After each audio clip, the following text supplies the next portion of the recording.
The Haymarket Affair, also known as the Haymarket Massacre, the Haymarket Riot, the Haymarket Square Riot, or the Haymarket Incident, was the aftermath of a bombing that took place at a labor demonstration on May 4th, 1886 at Haymarket Square in Chicago, Illinois. The rally began peacefully in support of workers striking for an 8-hour workday, the day after the events at the McCormick Harvesting Machine Company, during which one person was killed and many workers were injured.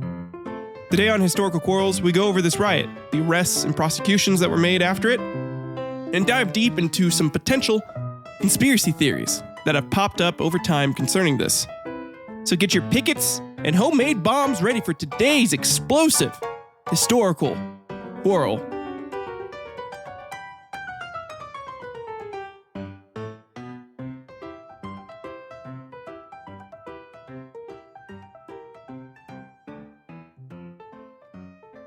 Welcome back, everyone. I am your hostess with the mostest, Tyler Eckhardt, and you are tuned in to Historical Quarrels.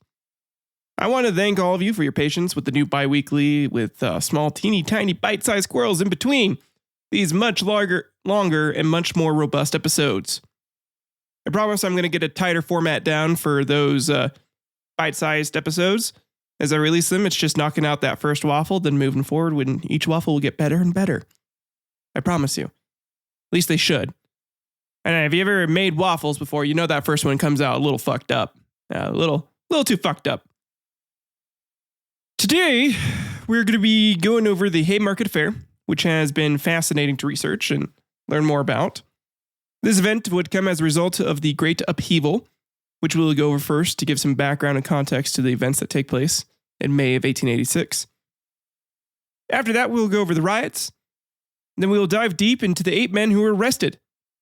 We will try to determine, number 1, why they were arrested, if they were actually there when the riot took place, and who would have wanted them dead, as many of the 8 men arrested would end up dead one way or another, either by the hangman's galley or by suicide.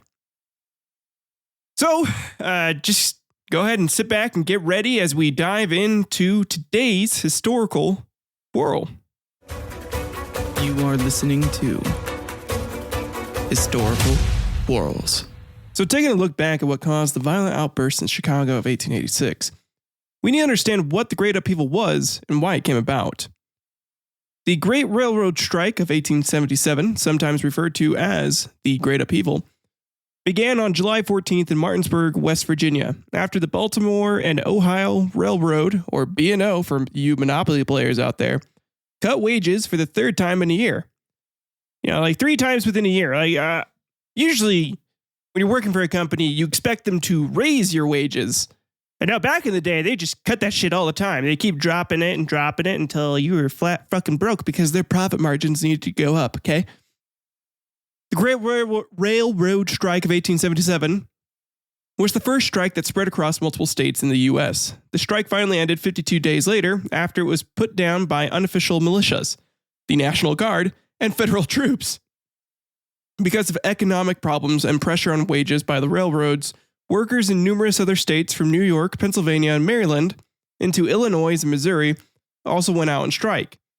An estimated 100 people were killed in the unrest across the country. In Martinsburg, Pittsburgh, Philadelphia, and other cities, workers burned down and destroyed both physical facilities and the rolling stock of the railroads, engines, and railroad cars. Some locals feared that workers were rising in revolution, similar to the Paris Commune of 1871, while others joined their efforts against the railroads. They're really afraid of the rich were really afraid of getting eaten. You know, that's what the French did. The U.S. the rich were afraid that they were going to end up like the rich French people that got eaten. And it's just not a good time for people back then. Well, it was a good time because they're uber wealthy. And their wealth has persisted to this day, where they control most of America still. At the time, the workers were not represented by trade unions. The city and state governments were aided by unofficial militias. The National Guard, federal troops, and private militias organized by the railroads, who all fought against the workers. Disruption was widespread, and at its height, the strikes were supported by about 100,000 workers. With the intervention of federal troops in several locations, most of the strikes were suppressed by early August of 1877. That's right, they had to call in the fucking army to deal with this. Labor continued to work to organize into unions to work for better wages and conditions.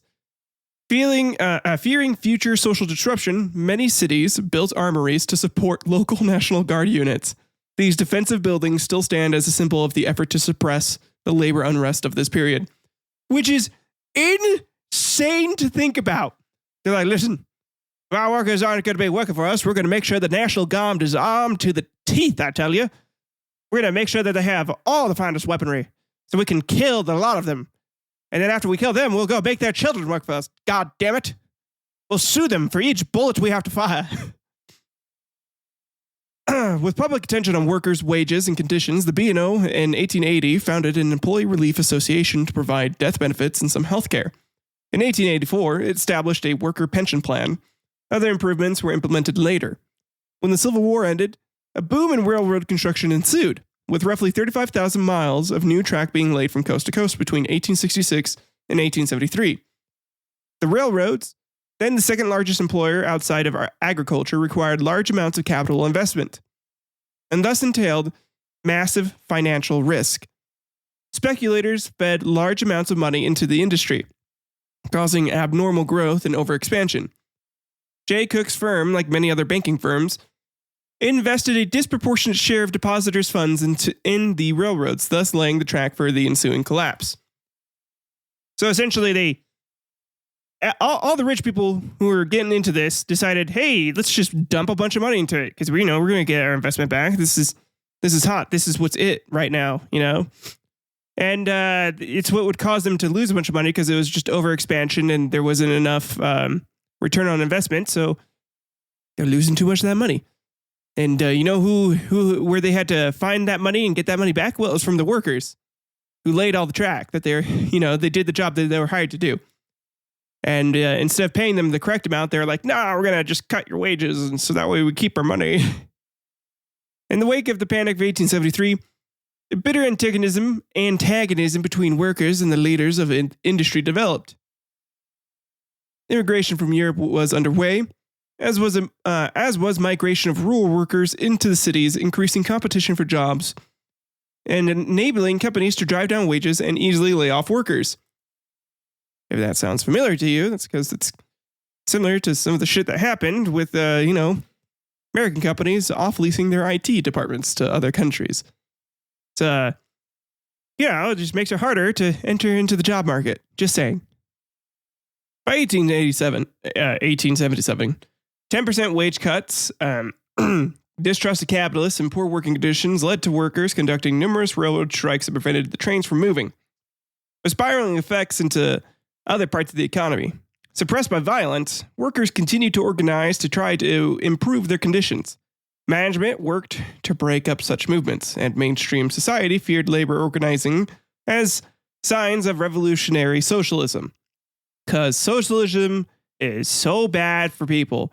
Yeah, socialism, and I'm not talking about communism here, but socialism where people are paid fair for their work and, we don't just up the costs of things arbitrarily and we provide humanity with the things that it needs, like healthcare and, basic, just cheap food if possible, just livable things, and just make sure that people have a chance to live. It's so bad. It's awful. It's evil. Only the rich people should be allowed to have that. It shouldn't be, peasants shouldn't be able to get any of that. Fuck them. Fuck those peasants.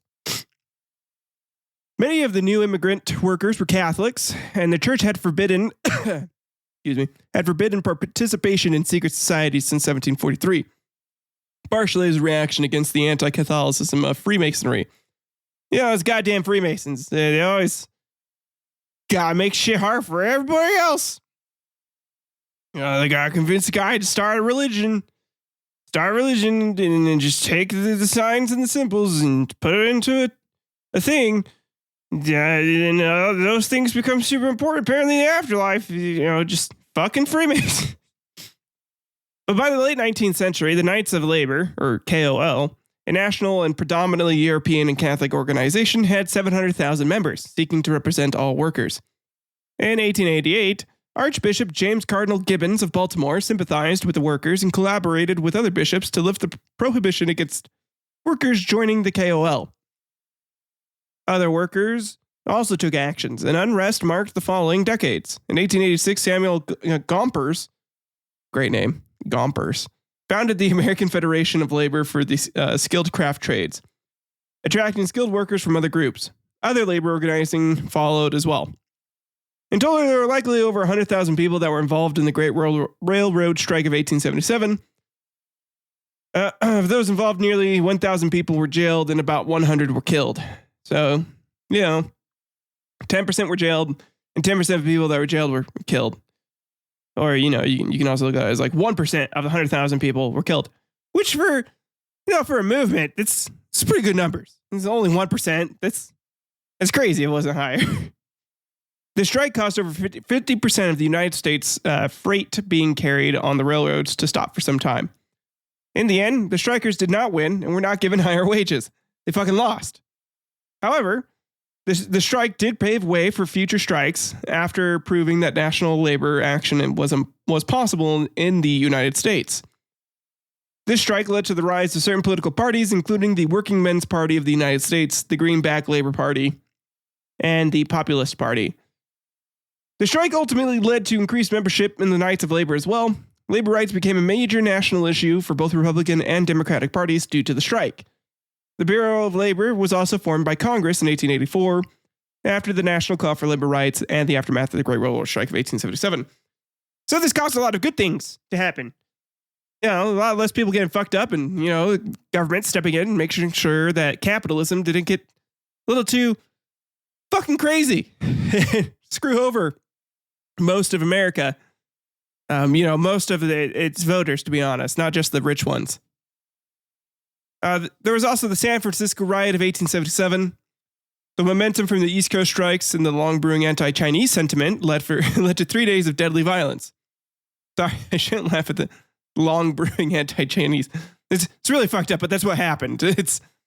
They're getting mad at the Chinese immigration workers for coming in and essentially, working for dirt cheap and making it seem like everyone else had to also work for dirt cheap. The rally in support of workers' rights quickly turned into violence directed at the city's Chinese residents, blaming them for all their problems.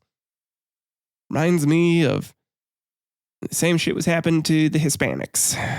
Fucking just shit repeats. It's like a cycle in history. I swear to God, it's just a constant let's shit on one group of people cycle. Strikers in Pittsburgh burned in total 39 buildings, 104 engines, 46 to 66 passenger cars, and 1,200 to 1,300 freight cars. Damage estimates range from $5 to $10 million, which is insane. After this, labor relations. After the Great Strike, union organizers planned for their next battles, while politicians and business leaders took steps to prevent a repetition of the chaos. Can't have them fucking up their money. Can't have them doing that. So many states enacted conspiracy statutes. States formed new National Guard units and constructed armories in numerous industrial cities for workers and employers alike. The strikes had shown the power of workers in combination to challenge the status quo, and they didn't like that.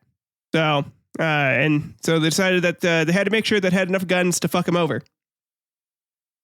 But a National Guard member in Pittsburgh, ordered to break the 1877 strike, pointed out that the workers were driven by one spirit and one purpose among them, that they were justified in resorting to any means to break down the power of the corporations. Because again, these people determine their way of life.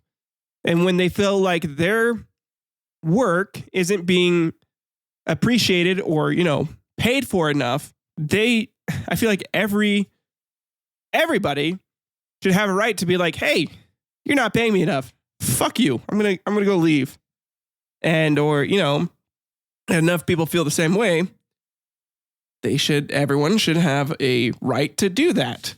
Just in the same way that companies should have a right to be like, to decide to lower wages or to raise them. People should be able to choose, not to do that. And they should be able to choose to go picket and point out that that this company is doing X bad thing. That is the American way. We should be allowed to do that. So, the tumultuous Knights of Labor grew to be a national organization of predominantly white Catholic workers by the early 1800s or 1880s. In the 1880s, nearly 10,000 strike actions and lockouts took place. In 1886, nearly 700,000 workers went on strike.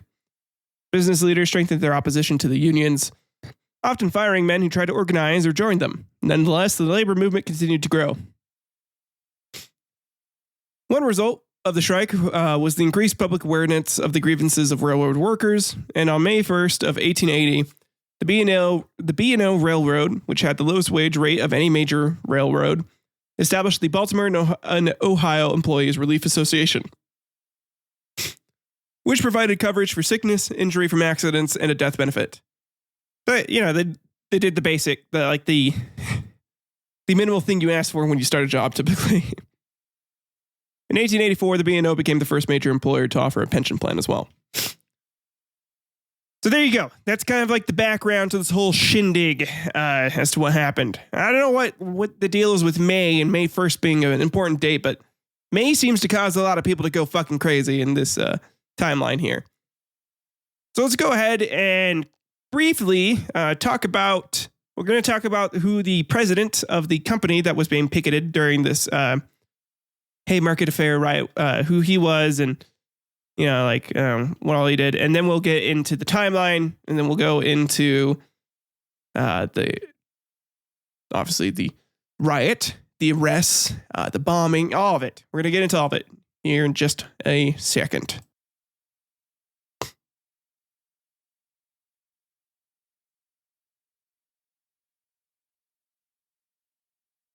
McCormick was the eldest child of inventor Cyrus Hall McCormick Sr.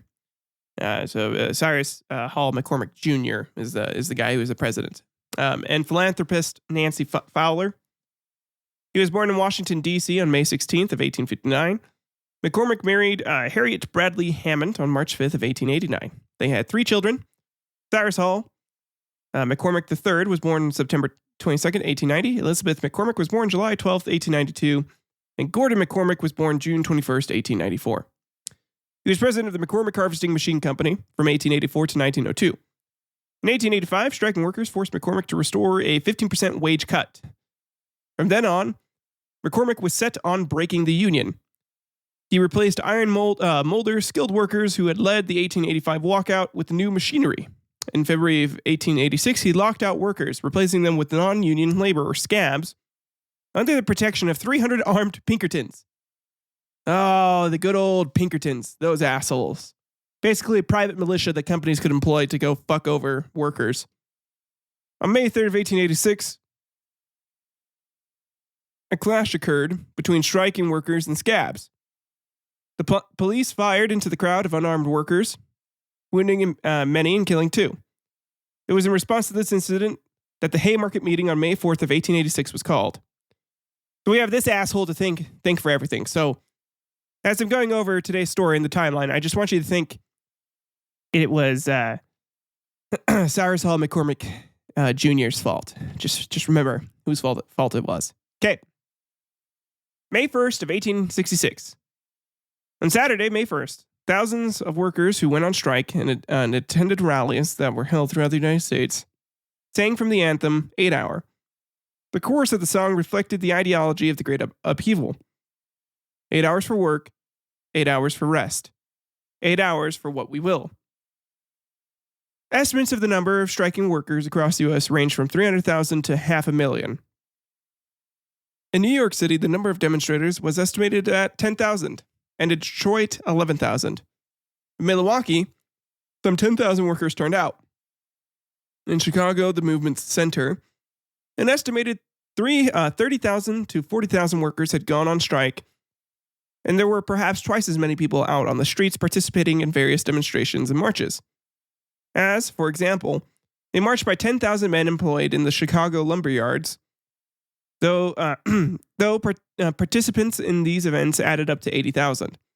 It is disputed whether there was a march of that number down Michigan Avenue led by anarchist Albert Parsons, founder of the International Working People's Association, the IWPA, which is still a thing today. His wife and fellow organizer Lucy and their children. And then, we had like the fights and shit that happened. But on May 3rd, the McCormick Reaper Works factory strike, unarmed strikers and police clash. So speaking to a rally outside at the West Side Chicago McCormick Reaper plant on May 3rd, August Spies advised the striking workers to hold together, to stand by their union, or they would not succeed. Well planned and coordinated, the general strike to this point had remained largely nonviolent. When the end of the workday bell sounded, however, a group of workers surged to the gates to confront strike breakers. Spies called for calm, but the police fired on the crowd. 2 McCormick workers were killed. Some newspaper accounts said that there were 6 fatalities. Spies later testified, "I was very indignant. I knew from experience of the past that this butchering of people was done for the express purpose of defeating the 8-hour movement." So this guy is saying this is not the first time this shit has happened. They've killed people before, and it's done to like get people to shut the fuck up about their complaints. They're like, "Hey, shut up. You don't have to work here. We'll kill you if you keep causing issues for us." So outraged by this act of police violence, local anarchists quickly printed and distributed flyers calling for a rally the following day at Haymarket Square, also called the Haymarket, which was then a bustling commercial center near the corner of Randolph Street and Des Plaines Street. Printed in German and English, the flyers stated that the police had murdered the strikers on behalf of business interests and urged workers to seek justice. Which definitely didn't piss off the current police commissioner or, any of the lawmen at all. And they had absolutely no reason to arrest and kill people who were talking shit on them. The first batch of flyers contains the words, "Working men, arm yourselves and appear in full force." When Spies saw the line, he said he would not speak at the rally unless the words were removed from the flyer. All but a few hundred of the flyers were destroyed, and new flyers were printed without the offending words. More than 20,000 copies were distributed. So August Spies was pretty adamant about it being nonviolent and not wanting to stir up trouble. He was like, "No, we're not going to try and kill people. We're not going to show up and fight back.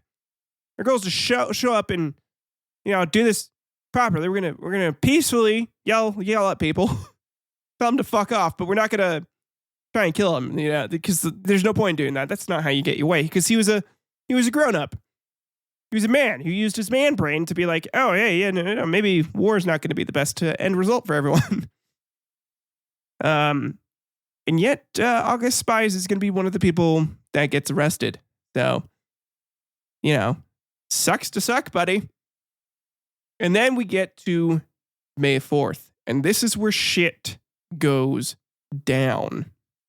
So first I'm going to go ahead and just read the general account, and then we'll go over some accounts the police gave and some that the people who get arrested gave. So the rally began peacefully under a light rain on the evening of May 4th. August Spies, Albert Parsons, and the Reverend Samuel Fielden spoke to a crowd estimated variously at between 600 and 3,000. While standing in an open wagon adjacent to the square on Des Plaines Street, a large number of on-duty police officers watched from nearby. Paul Average, an historian specializing in the study of anarchism, quotes Spies as saying, "There seems to prevail the opinion in some quarters that this meeting has been called for the purpose of inaugurating a riot. Hence these warlike preparations on the part of so-called law and order. However, let me tell you at the beginning that this meeting has not been called for any such purpose. The object of this meeting is to explain the general situation of the 8-hour movement and to throw light upon various incidents in connection with it.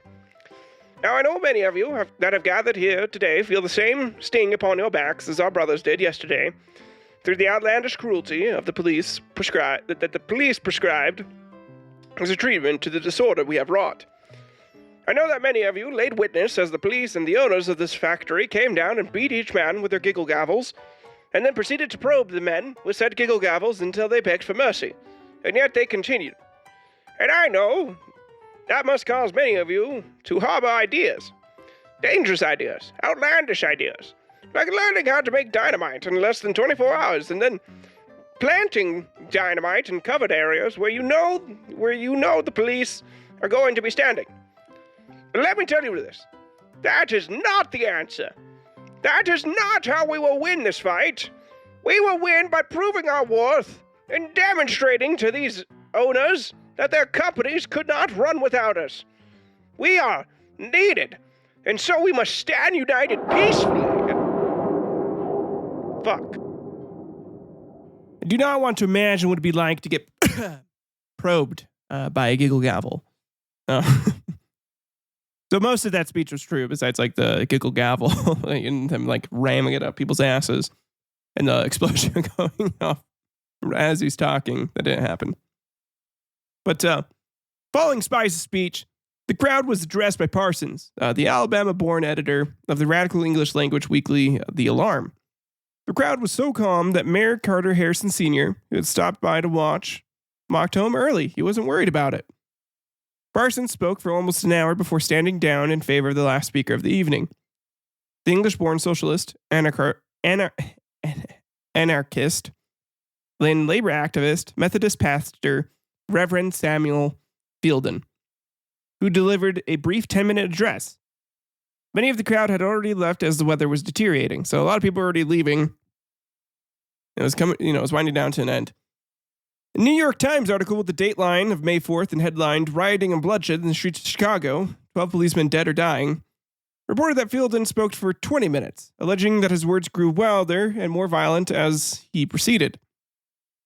Another New York Times article headlined "Anarchy's Red Hand" and dated May 6th opens with The villainous teachings of the anarchists bore bloody fruit in Chicago tonight. And before daylight, at least a dozen stalwart men will have laid down their lives as a tribute to the doctrine of Erd Johann Most.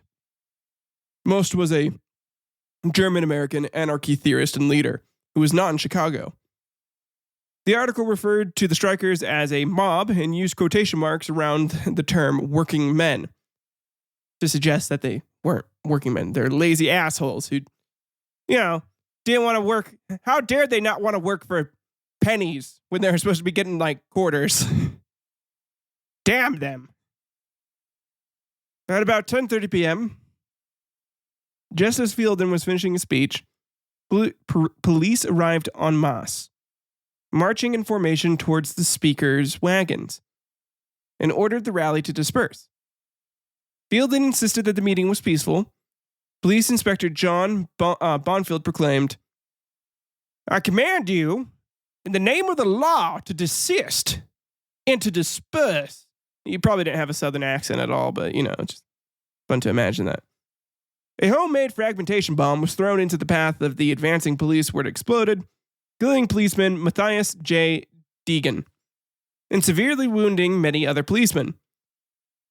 Witnesses maintained that immediately after the bomb blast, there was an exchange of gunshots between police and demonstrators. It was unclear who fired first. Historian Paul Average maintains that nearly all sources agree that it was the police who opened fire.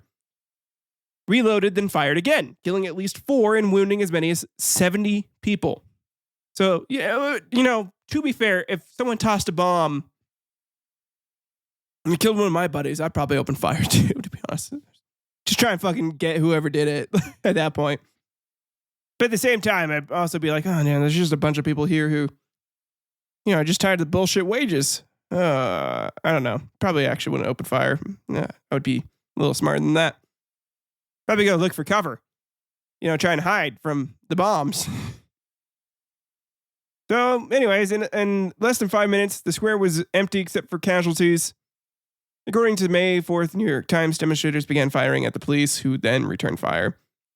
In his report to the incident, Inspector Bonfield wrote that he gave the order to cease firing, fearing that some of our men in the darkness might fire into each other. That's what they were worried about. They weren't worried about killing the people who were protesting. They were mostly just worried about killing each other. That's why they stopped. An anonymous police official told Chicago Tribune a very large number of the police were wounded by each other's revolvers. It was every man for himself, and while some got 2 or 3 squares away, the rest emptied their revolvers mainly into each other. Because they're fucking stupid. then they're just like, yeah, let's just fire guns. Bam, bam, bam, bam, bam. We don't get to use these things every day. In all, 7 policemen and at least 4 workers were killed. Average said that most of the police deaths were from police gunfire. Historian Timothy Messer Cruz argues that although it is impossible to rule out lethal friendly fire, several policemen were probably shot by armed protesters as well. Another policeman died 2 years after the incident from complications related to injuries received that day. Police Captain Michael Shack later wrote that the number of wounded workers was largely in excess of that on the side of the police. The Chicago Herald described a scene of wild carnage and estimated that at least 50 dead or wounded civilians lay in the streets. It is unclear how many civilians were wounded, since many were afraid to seek medical attention, fearing arrest. Because, someone threw a bomb, and if you're a part of the crowd, you could have been arrested for association. They found aid where they could instead. Like John Wick, they just went to some random guy's house, and it was not random, but probably someone that they knew that could suture it and was like, stitch it up, and if we have to, I'll shoot you. So it makes it look like I forced you to help me. Yeah, but just for protesting shitty wages.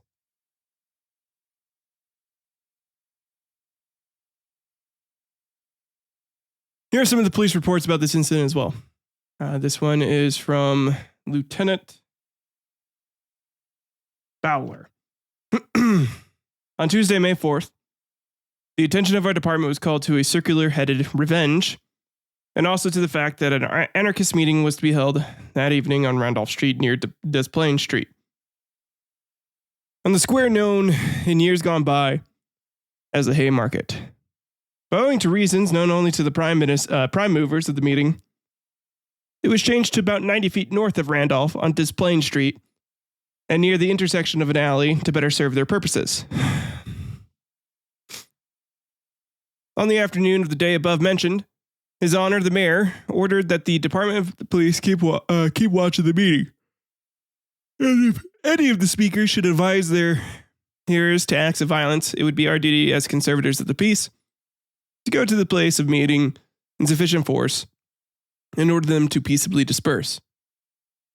The order was to be directed by law to carry out the instructions of the mayor. Captain Ward of the 3rd Precinct was ordered to call all his available men to Des Plaines Street Station. Captain Ward's command consisted of 100 men under the command of Lieutenant Bowler, Stanton, Penzin, and Beard.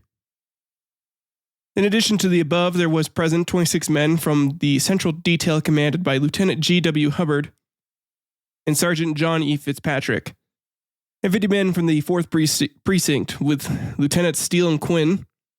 The entire force present consisting of 1 captain, 7 lieutenants, and 176 men. At the suggestion of the mayor, and with your permission, I went to Des Plaines Street Station and took command of the entire force assembled at that point. By your orders, detectives were sent out with giggle gavels and forcibly sodomized about half of the... Just kidding. Detectives were sent out to mingle with the crowd and were ordered to pay strict attention to the speakers. And if anything of an incendiary nature was advised, the officers were to report to me at the Des Plaines Street Station. About 9 o'clock p.m., I was informed that the meeting was not being held on the marketplace, but that they had moved to a point on Des Plaines Street between Randolph and Lake Streets and about 350 feet from Des Plaines Street Station. At different times between 8 and 9:30 p.m., officers in plain clothes reported the progress of the meeting and stated that nothing of a very inflammatory nature was said until a man named Fielding took to the stand. He advised his hearers to, quote, throttle the law. And I didn't take kindly to that. I decided that it was time to whip out them giggle candles. He was also quoted as saying, it would be as well for them to die fighting as to starve to death. He further advised them to exterminate the capitalists and to do it that night. Wanting to be clearly within the law and wishing to leave no room for doubt as to the propriety of our actions, I did not act on the first reports, but sent officers to make further observations a few minutes after 10. The officers returned and reported that the crowd were getting excited and the speaker was growing more incendiary in his language. I then felt to hesitate any longer would be criminal on my part, and then gave the order to fall in, and our force formed on Waldo Place. The annex diagram will show the position of the different companies as we were in position on Des Plaines Street. The companies of Lieutenant Steele and Quinn formed the 1st Division. Lieutenant Steele on the right, the companies of Lieutenant Stanton and Bowler formed the 2nd Division. Lieutenant Bowler on the right, the 3rd Division, consisted of 26 men from the Central Detail under command of Lieutenant Hubbard. And Sergeant Fitzpatrick, 2 companies commanded by Lieutenants Beard and Penson, brought up the rear, getting ready to shove things up at people's rears. Their orders were to form right and left on Randolph Street, to use their giggle gavels, to abuse all those in sight. In this order, we marched north on Des Plaines Street until within a few feet of the truck upon which with which the speakers were standing and around with which a large crowd had congregated. The command halt was given, and Captain Ward, stepping forward to within about 3 feet of the truck, said, "I command you, in the name of the people of the state, to immediately and peaceably disperse." And turning to the crowd of persons on the right and left, said, I command you and you to assist." Fielding turned and got off the truck, and as he reached the sidewalk, said in a rather loud voice, "We are peaceable." Almost instantly, I heard a hissing sound behind me, followed by a tremendous explosion. The explosion was immediately followed by a volley of pistol shots from the sidewalks and streets in front of us. The explosion was caused by a dynamite bomb, which was thrown into our ranks from the east sidewalk and fell in the 2nd Division near the dividing line between the companies of the lieutenants, Stanton and Bowler. For an instant, the entire command of the above-named officers, with many of the 1st and 3rd Divisions, was thrown to the ground. Alas, many to never to rise again.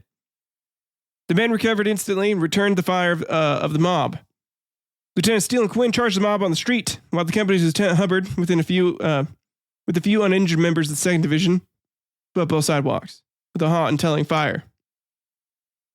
I then ordered the patrol wagons to be called, made details to take care of the dead and wounded, placed guards around the station, and called for physicians to attend our wounded men. It has been asserted that the regular troops have become panic-stricken from less cause. I see no way to account for it except this. The soldier acts as part of the machine, rarely if ever. When on duty, is he allowed to act as an individual or to use his personal judgment. A police officer's training teaches him to be self-reliant. Day after day and night after night, he goes on duty alone. And when in conflict with the thief or burglar, he has to depend upon his own individual exertions. The soldier being part of a machine, it follows that when a part of it gives out, the rest is useless until the injury is repaired. The policeman, being a machine in himself, rarely, if ever, gives up until he is laid on the ground and unable to rise again. In conclusion, I beg leave to report that the conduct of the men and officers, with a few exceptions, was admirable. As a military man said to me the next day, worthy the heroes of 100 battles. Of one officer, I beg leave to make special mention. Immediately after the explosion, I looked behind me and saw the greater portion of the 2nd Division on the ground. I gave the order to the men to close up, and in an instant, Sergeant John E. Fitzpatrick was at my side and repeated the order. To show our appreciation of the sergeant's gallant conduct, I would respectfully recommend to his honor the mayor and yourself the promotion of the sergeant to a lieutenancy as soon as a vacancy occurs. I am satisfied that the department does not contain a braver or better officer. So, there's his report, which gets disputed later on by many other reports. Also, this is where we're going to be taking a pause today. I have come down with a cold and am not feeling well. And I want to be at my best to give you guys the best damn episode I can.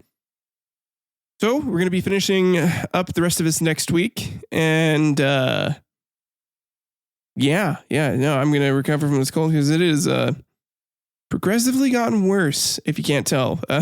My nose is so stuffy. It is so bad. So that's it for today. I'll catch you guys next week on the next one. I know based off of like how long this is going to be, you guys can be like, oh, what, 45 minutes? Fuck, for like an 8-minute episode in between. Trust me, there's like 2 hours more worth of like notes and timeline and other shit going on, especially with the arrests and like the trial and everything. It's crazy. So get ready for that next week as we continue the Haymarket Affair. See you guys. Sorry again. Sorry, I'm just dealing with the sickness, so I'm just trying to recover. I can't keep recording right now. My it's too breathy, and I hope it's hasn't disturbed most of you. That's all. Bye-bye.